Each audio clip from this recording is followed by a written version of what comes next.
അപ്പോൾ നമ്മളിന്ന് വന്നിട്ടുള്ളത് ഒരു അവൽ മിൽക്കിൻ്റെ റെസിപ്പിയുമായിട്ടാണ്. അപ്പോൾ അതിനായിട്ട് നല്ല പഴുത്ത ഒരു മാങ്ങയും ഒരു ആപ്പിളും ഞാനിവിടെ എടുത്തിട്ടുണ്ട്. അപ്പോൾ ആപ്പിളിൻ്റെ പകുതിയാണ് നമുക്ക് ആവശ്യമുള്ളത്. അപ്പോൾ ഈ ആപ്പിളും മാങ്ങയും ഞാനൊന്ന് അരിഞ്ഞെടുത്തിട്ട് വരാം. ആപ്പിളിൻ്റെ പകുതിയാണ് ആവശ്യമായിട്ടുള്ള 4 ഗ്ലാസ് മിൽക്കിന് വേണ്ടിയിട്ട്. അപ്പോൾ മാങ്ങയുടെ പകുതി ഞാനൊന്ന് മിക്സിയിൽ അടിച്ചെടുത്തിട്ട് വരാം. പകുതി അരിഞ്ഞും എടുക്കുന്നുണ്ട്. പക്ഷേ തണുത്ത വെള്ളവും കൂടെ ചേർത്ത് ഞാൻ ഈ മാങ്ങ അടിച്ചെടുത്തിട്ടുണ്ട്. അപ്പോൾ ആപ്പിളും മാങ്ങയും ഞാൻ ഇതുപോലെ ചെറുതായിട്ട് അരിഞ്ഞെടുത്തിട്ടുണ്ട്. പിന്നെ കുറച്ച് നട്ട്സ് എടുത്തിട്ടുണ്ട്, കുറച്ച് ബദാം എടുത്തിട്ടുണ്ട്, ഒരു ബൗളിൽ. അപ്പോൾ നമ്മുടെ മെയിൻ താരമായ അവിലും ഞാനൊരു ബൗളിൽ എടുത്തിട്ടുണ്ട്. ഇനി നമുക്ക് ആവശ്യമുള്ളത് ശർക്കരയും ഐസ്ക്രീമാണ്. അപ്പോൾ ആപ്പിൾ വലുതായതുകൊണ്ടാണ് ഞാൻ പകുതി എടുത്തത്. അപ്പോൾ ചെറുതാണെങ്കിൽ നിങ്ങൾക്ക് ഒരെണ്ണം എടുക്കാം. അപ്പോൾ അത് സെറ്റ് ചെയ്യാനായിട്ട് ഞാൻ 2 ഗ്ലാസ് ഇവിടെ എടുത്തിട്ടുണ്ട്. അപ്പോൾ 4 ഗ്ലാസ്സിലത്തേക്കുള്ളതാണ് ഞാൻ ഈ പറയുന്ന അളവെല്ലാം. അപ്പോൾ ഈ ഗ്ലാസ്സിലോട്ട് നമുക്കതൊന്ന് സെറ്റ് ചെയ്ത് കൊടുക്കാം. ആദ്യം നമുക്ക് മാങ്ങ അടിച്ചതിൻ്റെ പൾപ്പ് ഒഴിച്ച് കൊടുക്കാം.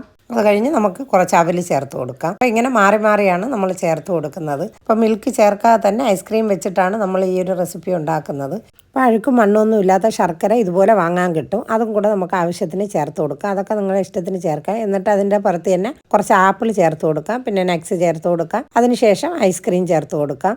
അതിനുശേഷം വീണ്ടും നമുക്ക് അവൽ ചേർത്ത് കൊടുക്കാം. അപ്പോൾ നമ്മുടെ ചാനൽ ആദ്യമായി കാണുന്നവരാണെങ്കിൽ സബ്സ്ക്രൈബും ലൈക്കും ചെയ്ത് ഒന്ന് സപ്പോർട്ട് ചെയ്യണേ. ഇനി നമുക്ക് അരിഞ്ഞു വെച്ചിരിക്കുന്ന കുറച്ച് മാങ്ങ ചേർത്ത് കൊടുക്കാം. അപ്പോൾ ഇതുപോലെയാണ് ചേർത്ത് കൊടുക്കേണ്ടത്. നല്ല ടേസ്റ്റി ആയിട്ടുള്ള ഒരു റെസിപ്പിയാണ്. ഇനി നമുക്ക് അരിഞ്ഞു വെച്ചിരിക്കുന്ന കുറച്ച് ബദാം ചേർത്ത് കൊടുക്കാം. കുറച്ച് മാങ്ങയുടെ പൾപ്പ് കൂടെ ചേർത്ത് കൊടുക്കാം. എന്നതിന് ശേഷം ഐസ്ക്രീം വെച്ച് കൊടുക്കാം.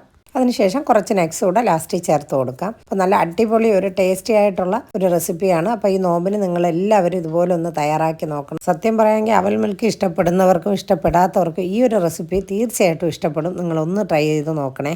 അത്രയ്ക്ക് ടേസ്റ്റി ആയിട്ടുള്ളൊരു റെസിപ്പിയാണ്. അപ്പോൾ ശർക്കരയും മാങ്ങയും ഇതിൽ ചേർത്തിട്ടുള്ള എല്ലാ സാധനവും കൂടെ ഒന്ന് ഒരുമിച്ചാവുമ്പോൾ ഉള്ളൊരു ടേസ്റ്റ് എന്ന് പറഞ്ഞാൽ പറഞ്ഞറിയിക്കാൻ വയ്യാത്തൊരു ടേസ്റ്റാണ്. അത് മാത്രമല്ല ഈ ഒരു ഗ്ലാസ് നമ്മൾ കഴിക്കുകയാണെങ്കിൽ നമുക്ക് വയറ് നിറയാൻ ഇത് മാത്രം മതി. അപ്പോൾ ഇത് കഴിച്ചതിന് ശേഷം നിങ്ങളുടെ അഭിപ്രായങ്ങൾ കമൻറ്റായിട്ട് അറിയിക്കണേ. അത്രയ്ക്ക് നല്ല ടേസ്റ്റി ആയിട്ടുള്ളൊരു സാധനമാണ്. അപ്പോൾ ഈ നോമ്പിന് നിങ്ങളെല്ലാവരും തയ്യാറാക്കി കഴിക്കണം. നല്ല വെറൈറ്റി ആയിട്ടുള്ള അവൽ മിൽക്കിൻ്റെ റെസിപ്പിയും ഞാൻ ഇട്ടിട്ടുണ്ട്. അപ്പോൾ ഇതുപോലെ സിമ്പിളായിട്ടുള്ള റെസിപ്പികൾ നമ്മുടെ ചാനലിൽ ഇട്ടിട്ടുണ്ട്. അപ്പോൾ കാണാത്തവരുണ്ടെങ്കിൽ അതൊന്ന് കണ്ടു നോക്കണേ. അപ്പോൾ നോമ്പിന് നമ്മുടെ വീട്ടിലുള്ള സാധനങ്ങൾ വെച്ചിട്ട് പെട്ടെന്ന് തയ്യാറാക്കാൻ പറ്റുന്ന നല്ല നല്ല ജ്യൂസിൻ്റെ വീഡിയോസ് ഞാൻ മുമ്പ് നമ്മുടെ ചാനലിൽ ഇട്ടിട്ടുണ്ട്. ഷോർട്ട് വീഡിയോ അല്ലാതെ ഇട്ടിട്ടുണ്ട്. അപ്പം നമ്മുടെ വീഡിയോ കണ്ട് നിങ്ങൾക്ക് ഇഷ്ടപ്പെടുകയാണെങ്കിൽ നിങ്ങളുടെ സുഹൃത്തുക്കൾക്കും കൂടെ ഒന്ന് ഷെയർ ചെയ്ത് കൊടുക്കണേ. അപ്പോൾ ഇനി നല്ലൊരു വീഡിയോയുമായി വരുന്നത് വരെയും എല്ലാവർക്കും അസ്സലാമു അലൈക്കും.